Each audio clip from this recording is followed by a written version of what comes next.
Do you drive a BMW that's giving you this annoying error on the dashboard? Well, in today's video, I'm gonna be showing y'all how to completely get rid of that error forever just using your mobile phone. And basically what the adaptive headlights do is as you turn the vehicle's steering wheel, the headlights themselves move because they're connected to the vehicle's suspension. This is a very neat feature, but definitely not needed. It could be that the headlight assembly's unlinked from the control arm. There's a little linking piece that could just have unlinked itself and be dangling. It could be because the headlight itself really ends up being a high dollar issue if you go through and try troubleshooting. So just for the time being, we're gonna go ahead and just code that feature out because we don't actually need it. The headlight's still gonna light up perfectly fine. It's just not gonna follow the road as you turn the steering wheel. So the first thing you wanna go ahead and do is grab your phone and download this app called BimmerCode. I know it's available on the App Store and I'm pretty sure it's available on Google Play as well. And now the second thing you're gonna need is some sort of Bluetooth adapter. I have the OBDLink CX. It is a great module. You can check all your systems, clear, check engine lights, etc. I'll have a list down below of all the other Bluetooth adapters that will work with the BimmerCode app. And basically what BimmerCode is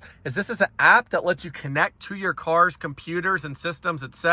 So we can basically go ahead and code functions onto our vehicle and different features that we otherwise wouldn't have from the factory. Simply grab our Bluetooth module and plug it in where our OBD2 port is, and you'll see it start flashing green and blue. The red will come online once I Bluetooth connect. And now OBDLink has their own app to connect to that little Bluetooth scanner. So let's go ahead and connect. We can check diagnostics, vehicle dashboards, all sorts of data and etc. But we're gonna go ahead and connect to the unit. And now we can see the red flashing. That means we're fully connected to the vehicle. So you're gonna go ahead and grab your key, punch it into the ignition, and turn all of your electronics on without turning on the vehicle's engine. And now that the vehicle's electronics are online, let's go ahead and grab BimmerCode and connect to our BMW. Go ahead and select 3 Series, comma M3, because we are in a BMW E90 3 Series. Go ahead and let BimmerCode fire up all the modules. Now we're gonna go ahead and see all the different control units that we can adjust and tweak. So we're gonna go ahead and go to footwell module, because this is what's gonna hold all of the lighting on the interior and exterior. Sweet, so now we see all the different control modules for lighting.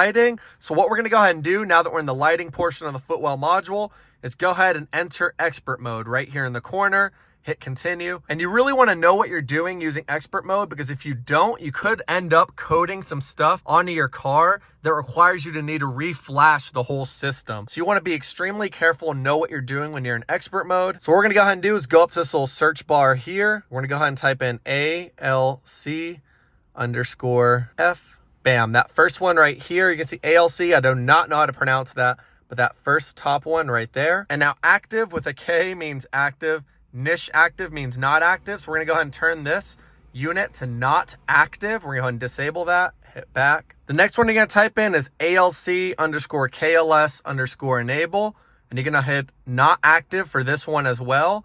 Go ahead and hit back. And the last one we're gonna go ahead and search is check SMC error, and same exact thing. Go ahead and hit not active. And now once you've hit not active on all those, go ahead and hit code.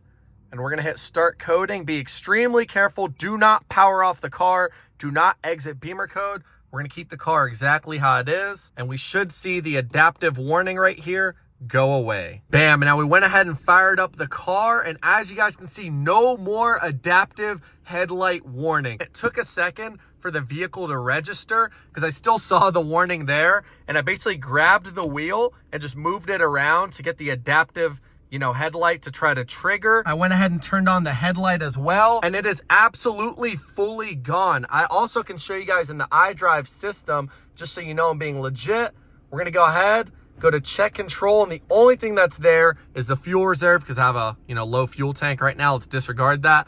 But our adaptive headlight warning is completely gone just by using BimmerCode to turn off those 3 little check systems. Now you don't have to spend thousands of dollars repairing your vehicle's headlight assembly because of that one annoying little error. And just to show you guys so you know I'm being legit, let's go to check control here, cycle through. Nothing there except a low fuel tank. So yeah, guys, our adaptive headlight warning is completely gone without spending a single dollar. And just to show you guys, the vehicle's headlights are still gonna work exactly the same. It doesn't dim the headlights. It doesn't do anything crazy. All you're literally doing is coding out the portion of the vehicle's check error system that shows, hey, your adaptive headlights aren't working as they should. So our headlights are still gonna shine. You're not hurting anything by doing this. All you're doing is saving yourself thousands of dollars and a lot of headache from troubleshooting this system. So I would definitely call that a huge thumbs up. That is how you code out your adaptive headlight error on your BMW.